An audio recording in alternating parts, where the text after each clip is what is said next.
നജ ബ്രഹ്മ നജ വിഷ്ണു നജ രുദ്രശ താരക സർവശൂന്യ നിരാലംബ സ്വയംഭൂ വിശ്വകർമ്മണ. അത് തന്നെയാണ് അതിൻ്റെ പ്രമാണം.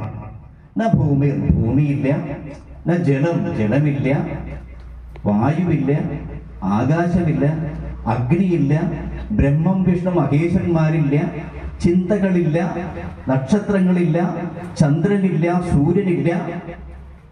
ആ ഒരു അവസ്ഥയൊന്ന് ആലോചിച്ച് നോക്കൂ നിങ്ങൾ. ആ സമയത്തൊരു തേജോരൂപമായി ഭഗവാൻ ആവിർഭവിച്ചൊരു ദീപ ജ്യോതിസ് പോലെ അദ്ദേഹം വളരാൻ തുടങ്ങി.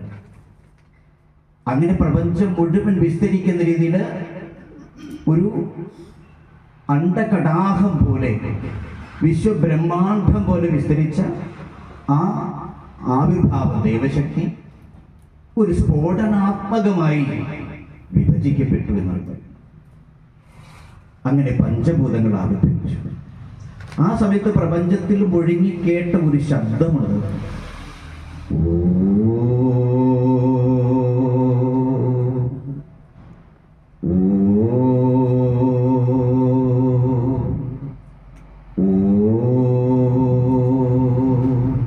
ഓംകാരമന്ത്രം.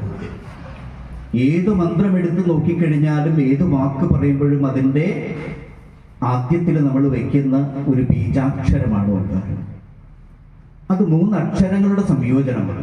ഏതൊക്കെയാ അക്ഷരങ്ങൾ? അകാരം, ഉകാരം, മകാരം എന്ന 3 സങ്കല്പം, 3 അക്ഷരത്രയങ്ങളുടെ സംയോജനമാണ് ഓംകാരം. നമ്മളൊരു വാക്ക് പറയുന്നുണ്ടെങ്കിൽ ഓംകാരമാണ് പറയുന്നത്. കാരണം എന്തെങ്കിലും ഒന്ന് ജൽപ്പനം ചെയ്യാനായിട്ട് വാ തുറക്കുന്നുണ്ടെങ്കിൽ ആ എന്ന് പറയണം, അല്ലേ? ആ സംസാരം അവസാനിപ്പിക്കുമ്പോൾ എന്ന് പറയണം. അതിനുള്ളിൽ നിറഞ്ഞു നിൽക്കുന്ന അന്തര്യാമിയായിരിക്കുന്ന ഉകാരമാണ് ശബ്ദത്തിന് അടിസ്ഥാനം. അപ്പൊ ഓംകാരം എന്ന് പറയുന്ന ആ മന്ത്രധ്വനി വേറൊന്നിനും നമുക്ക് പ്രതീകാത്മകമായി വയ്ക്കാനില്ല, അതിന് പകരം വയ്ക്കാനായിട്ടൊന്നുമില്ല. അതുകൊണ്ടാണ് മന്ത്രദ്രഷ്ടാക്കളായിട്ടുള്ള പൂർവ്വസൂരികള് ഏതു മന്ത്രത്തിന്റെയും മാധ്യത്തില് ഓംകാരം ജപിക്കണം, ഓംകാരം ജപിക്കണം എന്ന് പറയും.